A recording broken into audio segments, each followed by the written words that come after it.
Alors, deuxième vidéo pour la forme blues. J'ai mis ce document-là dans votre Classroom, mais vous pouvez la prendre en photo. Prenez une capture d'écran en ce moment. Donc, vous avez 3 secondes pour le faire. 1, 2, 3. Et c'est avec ça que vous devez travailler. Donc, ici, toutes les informations sont là.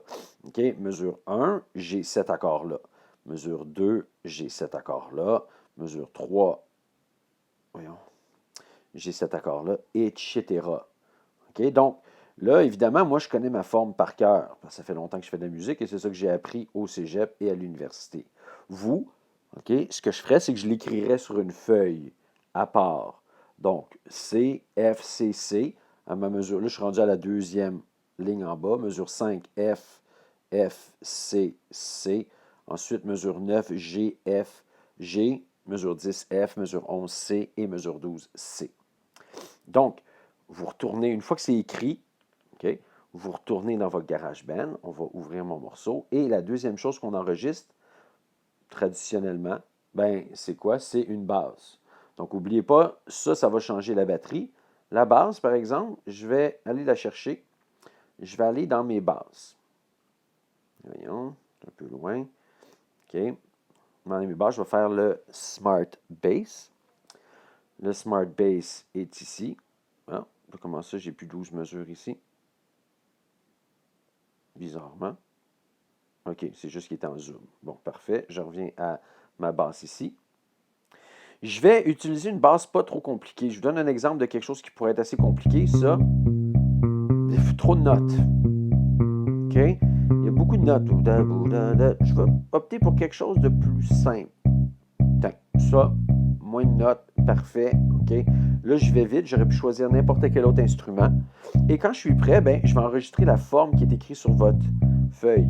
Si vous avez de la difficulté à cette vitesse-là, n'oubliez pas que, oups, pas dans le plus, dans l'outil à gauche de votre point d'interrogation, je peux baisser le tempo.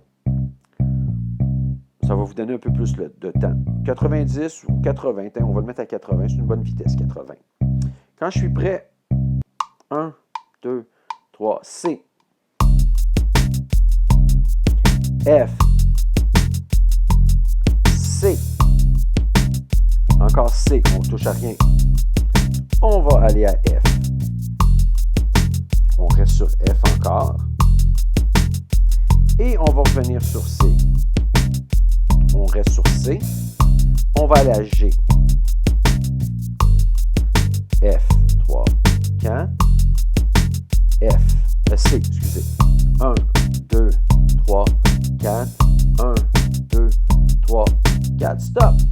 Et là, on a terminé la basse. Alors ça, ma basse, elle suit les accords. Okay? Elle doit suivre ma forme. Okay? La forme, c'est les accords qui suivent les mesures. Dans la forme blues, il y a 12 mesures et il faut ces accords-là.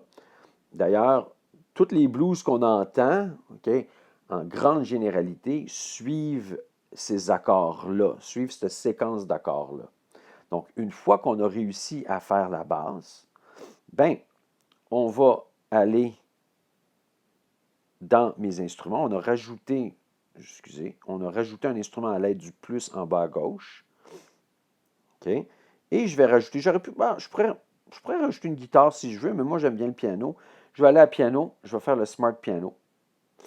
Et là, un blues, bon, traditionnellement, c'est plus des instruments, disons, acoustiques ou électriques, mais pas électroniques.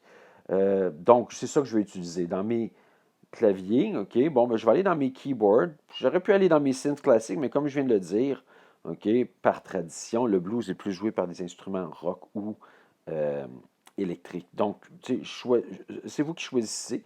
Vous en choisissez un et vous enregistrez la même forme que vous venez de faire avec la basse. Et je vous retrouve à la prochaine vidéo.